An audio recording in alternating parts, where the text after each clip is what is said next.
sa ilang karagatan sa ating bansa. Karamihan, mas lamang ang wala kaysa sa meron. Patrolling in the sea area under the jurisdiction of People's Republic of China in accordance with the law.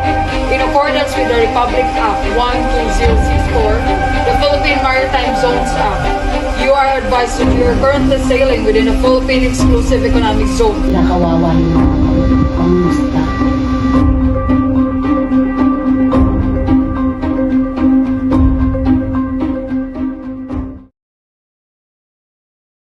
Sa baybayin ng karagatan mula sa bayan ng Subic, natagpuan namin sina Tatay Peter at Kuya Erwin na nakikipagsapalaran sa laot na dala ng kanilang mga hangarin.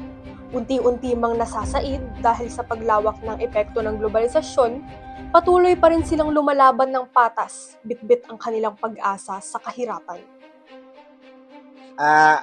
Kahit wala kami ibang hanap buhay kundi ito lang, pero kahit nalakas, sinusugod namin para may pambili kaming pagkain sa pamilya. Hindi kasi parehas ang ang huli. Minsan marami, minsan kaunti. Handa nilang suungin ang panganib, makapag-uwi lamang ng maibebentang lamang dagat. Hindi mahalaga kung malaki man o maliit ang kitaan, basta may maihain sila sa kanilang hapagkainan. Pag may masamang panahon, yan ang inano namin, yan ang kalaban namin sa paghanap buhay sa dagat. Kung ganitong panahon na medyo kalmada, okay lang, maganda paghanap buhay. Pag malakas, yun, medyo mahirap kasi mahirap ang dawi.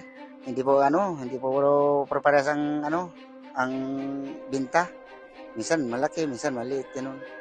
Yan sa benta po na yan kasi po, karamihan, mas lamang ang wala kaysa sa meron, ma'am. Sumusugal lang din po kami sa dagat. Ano po ang inyong nararamdaman pag nagbebenta kayo ng huli sa murang presyo, tapos maibebenta naman nila ng mahal sa palengke?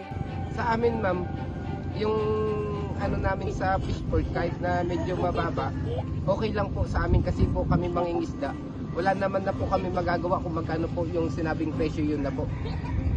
Pinipili na lamang nilang tanggapin ang hindi sapat na halaga ng kanilang pagsasakripisyo, kahit na ang dulot man nito ay pangangamba at luha sa mata ng kanilang mga pamilya. Minsan mahirap, lalo na pag may bagyo. Hirap ng buhay. Naiiyak ka na lang. Minsan, pag sinabi ko sa mga anak ko, wala kaming ganito, binibigyan ako ng mga anak ko kahit papaano. Nabanggit din po sa amin na kadalasan ay 1 linggo silang nagpapalaot. Minsan inaabot din sila ng 2 linggo. Minsan naranasan ko rin sa kanyang 1 buwan, di siya umuwi. Ganon. Uwi sila. May parte rin naman kami kahit papaano. Malaki na yung 1,000, 1,500, ganun lang. Kung nagkataong pang bayaran ng bahay, bayaran ng tubig, ilaw, wala din. Para lang sa pagkain lang talaga yun. Ano pong pakiramdam kapag sobrang bagsak presyong binibili ang inyong mga angkat? Minsan kasi hindi mo rin masasabi yung pupunta sila sa may-ari ng bangka, hihingi sila ng konting tulong. Babali sila para may pambili lang kami pagkain, gano'n. Paano po pala ang kitaan nyo sa pagbebenta kung gano'n? Yung pinakamalaking kita namin, minsan 3,000, minsan 2,000, gano'n. Banyera na po yung kapit.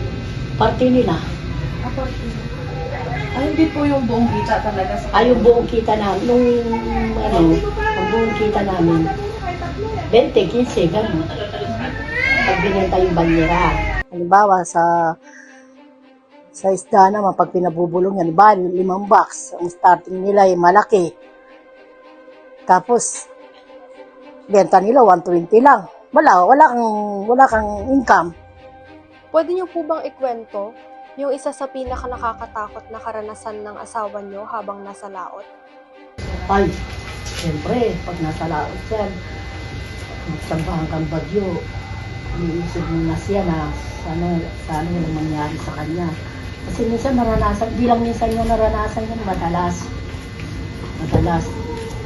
Basta meron ka lang supporter, halimbawa, may mga container ka, yun na lang ang pinakaano mo. Tatali mo sa katawan mo, yun. para maligtas ka. Tapos palutang-lutang na lang sila. Karamihan ganon siya. Kadalasan ganon. Minsan, pali ang batangan ng bangka. Nung nagdadala pa siyang bangka, minsan madalas mababalian siya ng batangan. Minsan nilayan na lang siya. Ganon. Inamin sila ng mga Chinese. Pinubahan sila. Pinapahali sila sa yung sa Kalburo. Kasi walang pwedeng pumasok sa Kalburo kasi nga yun ang pinanila yung Kalburo na yun. Bawal pumunta sa lugar na yun. Bawal sa pumuntang lugar na yun. Kasi pag ikaw nakakarating ka sa malapit sa... Kasi yun ang pinakamaraming isda eh. Yun ang pinakamaraming isda doon. Puro mga imported ang mga isda doon. Madalas binubumbahan talaga sila. Talagang talsik ka talaga pati mga gamit mo yung talsik. Oo, hirap talaga. Yung mga China na yan, sakit sa ulo yan. So sila lang ang nakikinabang doon sa Kalburo.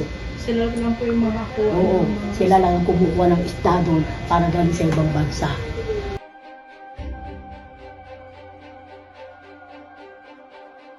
Dahil sa patuloy na paglawak at pagbubukas pinto para sa mga dayuhan, patuloy din na naaapektuhan ang kalakaran at hanap buhay ng ating sariling manggagawa. Sino nga ba ang tunay na kalaban ng mga mandalaot? Ang sarili nilang bayan na hindi nakikita ang tunay na halaga ng kanilang mga pagsugal sa karagatan? O ang mga dayuhan na paulit-ulit silang pinapaalis sa teritoryo na dapat ay sa atin? Dapat nga bang hayaang bukas at papasukin ng ibang lahi na dala ay takot para sa mga mamamayang mangingisda? Sama-sama nating protektahan ang mga yamang bigay sa atin ng karagatan upang sa bawat pagsugal sa laot, hatid nito ay biyaya at kapayapaan. Hindi rason ang kahirapan para sa maunlad na kinabukasan.